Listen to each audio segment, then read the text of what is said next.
Hello बच्चों, question है consider the charges q q and minus q placed at the vertices of an equilateral triangle as shown in figure. What is the force on each charge? Force on each charge मतलब एक charge यहाँ रखा हुआ है, एक charge यहाँ रखा हुआ है और एक चार्ज यहाँ रखा हुआ है ना। इस चार्ज पे टोटल फोर्स कितना लग रहा है, इस चार्ज पे टोटल फोर्स कितना लग रहा है और इस चार्ज पे टोटल फोर्स कितना लग रहा है, वो अपन को कैलकुलेट करना है। अब देखो, इस चार्ज पे ये बंदा भी फोर्स लगाएगा और इस चार्ज पे ये बंदा भी फोर्स लगाएगा। सही बात है भाई, ये बंदा इस पे फोर्स लगाएगा और इस चार्ज पे ये बंदा भी फोर्स लगाएगा। तो इन दोनों के फोर्स की वजह से ये चार्ज पे नेट फोर्स कुछ लगेगा, है ना। इसी तरह से इस चार्ज पे भी ये भी फोर्स लगाएगा और ये भी फोर्स लगाएगा। इसी तरह से इस पे भी ये भी फोर्स लगाएगा और ये भी फोर्स लगाएगा। ठीक है ना। तो हम क्या करेंगे, जब भी मल्टीपल चार्जेस से रिलेटेड क्वेश्चन आएगा तो हम क्या करेंगे, पहले इंडिविजुअल फोर्सेस कैलकुलेट करेंगे।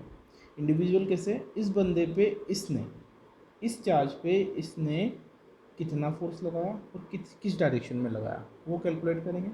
फिर इस चार्ज पे इसने कितना फोर्स लगाया और किस डायरेक्शन में लगाया वो कैलकुलेट करेंगे और उसके बाद में उनका वेक्टर सम कर देंगे। क्या कर देंगे, वेक्टर सम कर देंगे। यही हमको इसमें करना है। चलो स्टार्ट करते हैं, है ना। अब हम निकालते हैं, सबसे पहले Q1 चार्ज के लिए निकाल लेते हैं। Q1 चार्ज पे Q3 चार्ज की वजह से फोर्स लगेगा। भाई फोर्स का फॉर्मूला क्या होता है, फोर्स का फॉर्मूला होता है F equal to K Q1 Q2 upon R square. ये तो फॉर्मूला होता है फोर्स का। तो बताना किस पे फोर्स लगाना है, Q1 पे निकालना है ना। तो Q1 पे फोर्स निकालना है तो F1 लिख दूँ। कौन लगा रहा है भैया Q1 पे फोर्स, 3 लगा रहा है तो F1 3, force on 1/3 is equal to K Q1। Force किस पे, Q1 पे, तो ये Q1 जैसा का जैसा Q, ये 3 मतलब दूसरा चार्ज यानी कि Q3 अपॉन R स्क्वायर, ये डिस्टेंस हो गई। तो K जैसा का जैसा, Q1 की वैल्यू कितनी है भैया Q, ये Q डाल दिया। Q3 की वैल्यू कितनी है -Q, ये -Q डाल दिया अपॉन R स्क्वायर कितना, डिस्टेंस इन दोनों के बीच की कितनी डिस्टेंस है L, तो उसको लिख दिया मैंने L स्क्वायर। तो फाइनल रिजल्टेंट आ गया अपने पास -KQ स्क्वायर, KQ स्क्वायर कर दूँ, KQ square upon L square. ठीक है, माइनस आया, माइनस का मतलब ध्यान रखना, जब भी फोर्स में माइनस आएगा तो वो अट्रैक्टिव फोर्स होगा। कौन सा फोर्स होगा, अट्रैक्टिव फोर्स होगा। और वैसे भी पता लग रहा है अपने को, यहाँ कौन सा चार्ज -Q चार्ज, यहाँ पे कौन सा charge Q charge, positive charge, यहाँ पे नेगेटिव चार्ज, तो इन दोनों के बीच में अट्रैक्शन फोर्स लगेगा। तो इस बंदे ने, इस चार्ज ने इस चार्ज को किस तरफ अट्रैक्ट किया, इस चार्ज ने इस चार्ज को किधर अट्रैक्ट किया, क्या ये चार्ज इसको इस डायरेक्शन में अट्रैक्ट करेगा, है ना।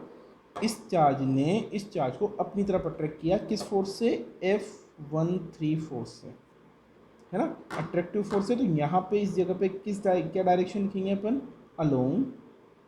देखो कहाँ से कहाँ चल रहे हैं, इसको A नाम दे देते हैं, इसको B नाम दे देते हैं, इसको C नाम दे देते हैं। तो किधर की तरफ जा रहा है ये, A से C की तरफ जा रहा है ना, तो यहाँ पे लिख दिया अलोंग AC, अलोंग AC, ऐसा लिख दिया।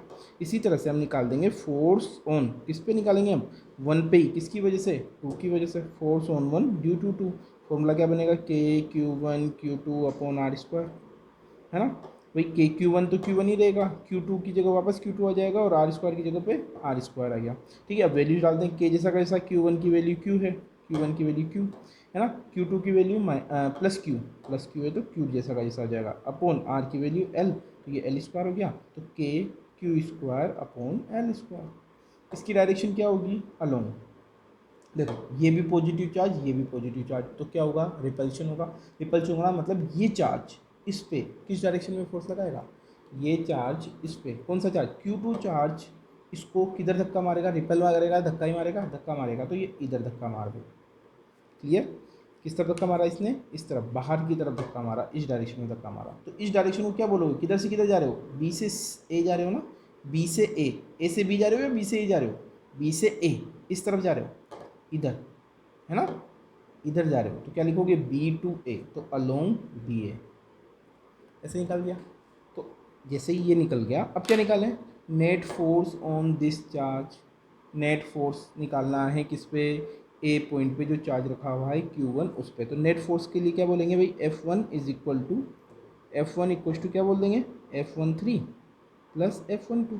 क्या करेंगे, वेक्टर सम करेंगे। क्या करेंगे, वेक्टर सम करेंगे। तो देखो F13 किस डायरेक्शन में है भैया, F13 तो इस डायरेक्शन में है, F12 किस डायरेक्शन में है, इस डायरेक्शन में। दोनों की वैल्यूज़ अपने को पता है, मैग्नीट्यूड दोनों के पता है ना। अगर मेरे को इन दोनों के बीच का एंगल और पता लग जाए है, जैसे इसको तो बोल दिया मैंने क्या, F13 और इसको बोल दिया मैंने F12, है ना।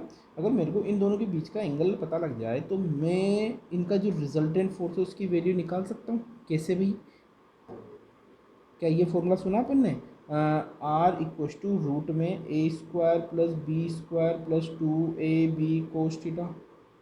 चलो तो क्या हो जाएगा, F13 square plus F12 square plus 2F13 F12 cos theta. बस अब थीटा की वैल्यू निकालनी है। तो देखो थीटा की वैल्यू कैसे निकालेंगे, तो ये दे रखा है कि इक्विलेटरल ट्राइंगल है। इक्विलेटरल ट्राइंगल है तो ये वाला एंगल कितना होगा, 60 डिग्री। अगर ये 60 डिग्री है तो ये कितना हो जाएगा, 120 डिग्री। So simple. तो ये कितना गया, 120। तो थीटा की वैल्यू कितनी आ गई बेटा, थीटा की वैल्यू आ गई 120 डिग्री। तो फॉर्मूला क्या हो जाएगा, रूट में F13 square plus F12 square plus 2F13 F12 और कोस 120 डिग्री। ठीक है। अब देखना यहाँ पे नोटिस करो, F13 की वैल्यू क्या है, माइनस के cube square upon L square, और F12 की वैल्यू क्या है, के Q square upon L square. केवल और केवल माइनस का ही अंतर है। अगर मैं इन दोनों के मैग्नीट्यूड की बात करूँ तो मैग्नीट्यूड क्या दोनों का सेम टू सेम है।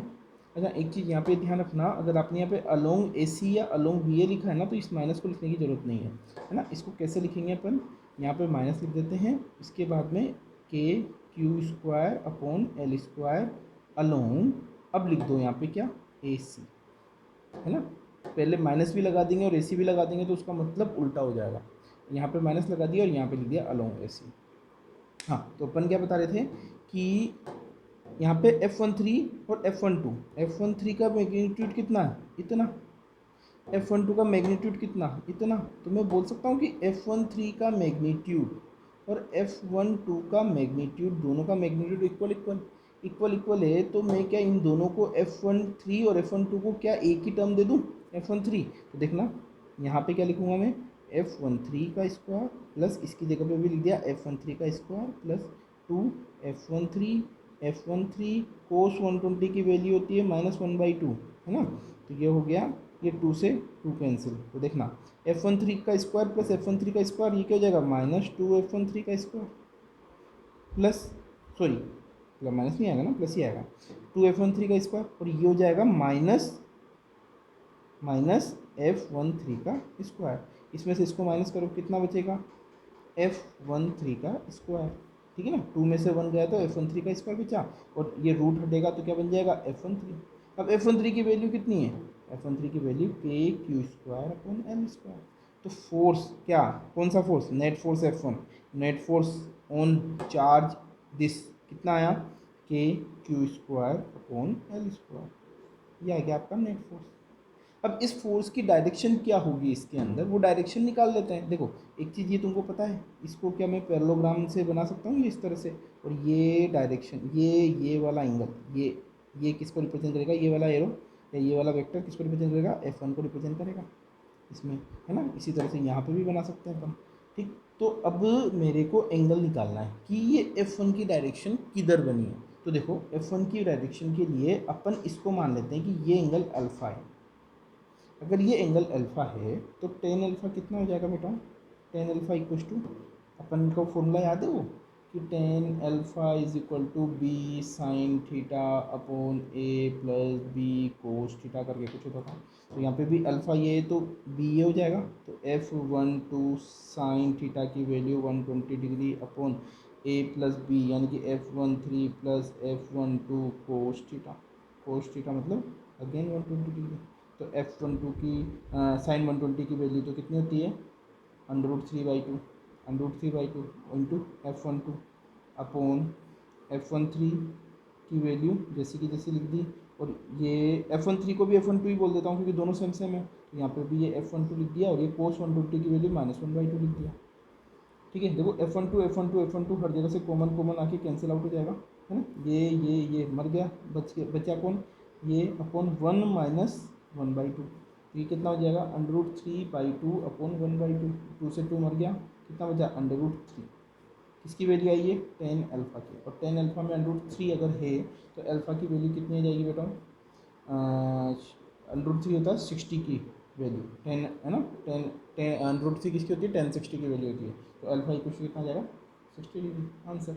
इसी तरह से हम इस पे भी निकालेंगे और इस पे भी निकाल लेंगे, है ना, इस पे भी निकाल सकते हो और इस पे भी निकाल सकते हो। इस पे निकालने के लिए इसकी वजह से इस पे किस डायरेक्शन में फोर्स लगेगा, इस डायरेक्शन में फोर्स लगेगा, इसकी वजह से इस पे किस डायरेक्शन में फोर्स लगेगा, इस डायरेक्शन में फोर्स लगेगा, दोनों के मैग्नीट्यूड निकाल लो और इस मैग्नीट्यूड को निकाल के इस तरीके से सोल्व कर लो, ठीक है ना, तो इन दोनों का रिजल्टेंट आ जाएगा। इसी तरह से यहाँ पे क्या होगा, देखो इसकी वजह से इस पे किस डायरेक्शन में फोर्स लगेगा, इस डायरेक्शन में फोर्स लगेगा, इसकी वजह से इस पे किस डायरेक्शन में लगेगा, इस डायरेक्शन में फोर्स लगेगा, और ये एंगल हो गया आपका 60 डिग्री। यहाँ पे तो ये 120 हो गया था, ये 60 डिग्री हो गया, यहाँ पे 120, यहाँ पे भी 120, मैग्नीट्यूड दोनों का वही सेम आएगा, है ना, और बाकी एंगल कितना हो जाएगा, यहाँ पे एंगल 60 डिग्री हो जाएगा। बस इसी तरह से हम यहाँ का और यहाँ का भी मैग्नीट्यूड निकाल सकते हैं। Thank you.